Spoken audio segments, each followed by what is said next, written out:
Now this is a really bright Florida day, extremely sunny, so I used direct flashes in this case, two White Lightning X3200s on the sides as key lights and X1600 for fill in the middle, and turned them all the way up and essentially closed down my f-stop and turned down my ISO, and I got some really great detail out of those clouds. This is all just one exposure.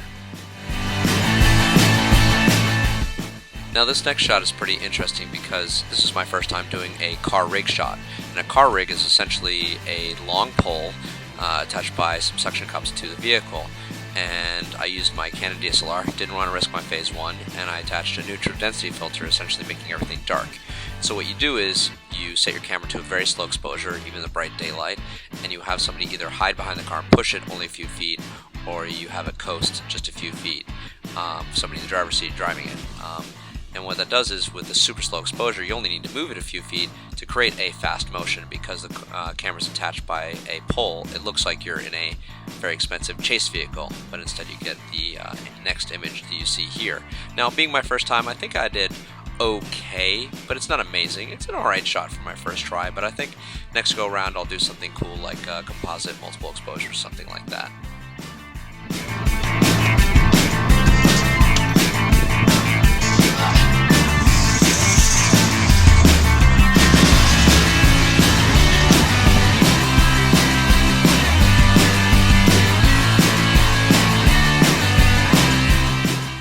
So as you can see, my background is pretty busy here, so I decided to get up high on a ladder and then set my flashes up very high as well and set them up as spotlights. So imagine the car like it's on stage, and it has its own little spotlight, and the background is thus less distracting.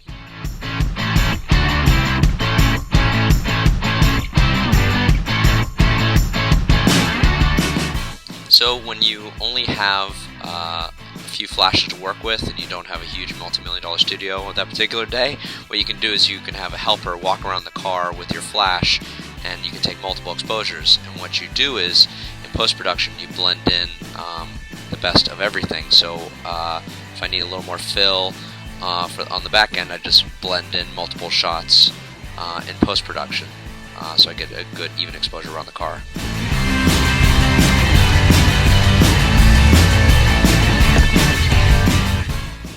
Now this last image is a combination of two images. One shot of the car with two direct flashes, turned up real high apertures after it closed down to get some nice big dramatic sky, and then a second exposure of our helper here with the helmet. And I shot this with a tripod so I could easily combine everything together in post.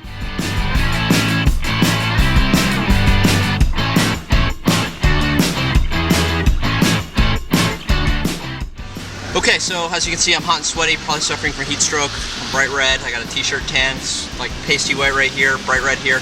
Totally worth it. Awesome day. The kicker is I get to drive this at the end of the day. This is the Speed Racer car. It's based on a Corvette chassis.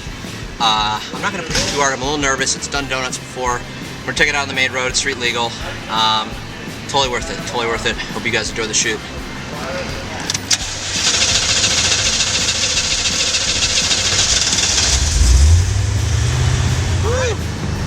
Flooring it. Speedometer doesn't work. Don't know how fast we're going. Apparently, the police department here is very strict, so I'm not wearing a seatbelt, which I normally do, and I have no idea we're speeding. So I'd love to explain this one. I don't think I have the registration. This is fun.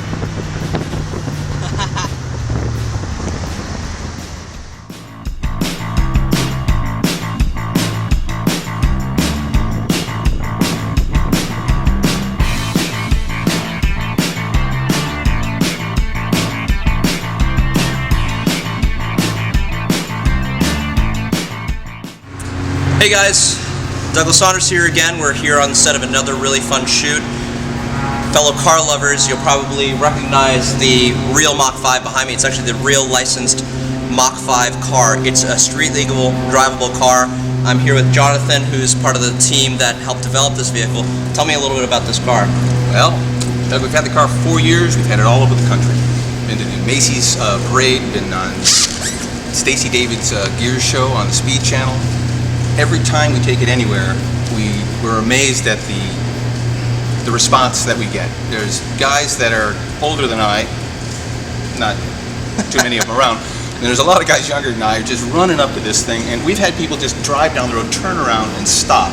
They were on their way somewhere else, but this is their prized memory. I mean, they remember coming home to school, running home from school, so they could see this. Why did you guys choose, this may be a broad question, why did you guys choose to make this car?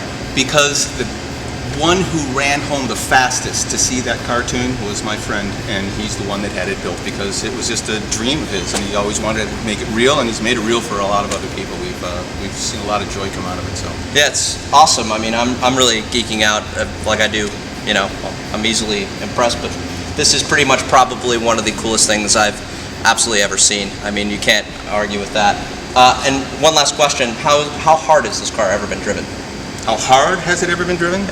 It's street legal. It is. I wasn't the one driving it. My heart was pounding when I saw the guy driving. It was Stacy who took it for a spin, or a few spins. But it's street legal. It's built solid. It is a great car, and it is the only one in the world like it. Obviously, it's built off the specs of the cartoon, 1967 Speed Race cartoon, 52 episodes. And you will not see another one like it. So if you get a chance, it's in your town, come on by, and we'll maybe even let you sit in it. Maybe.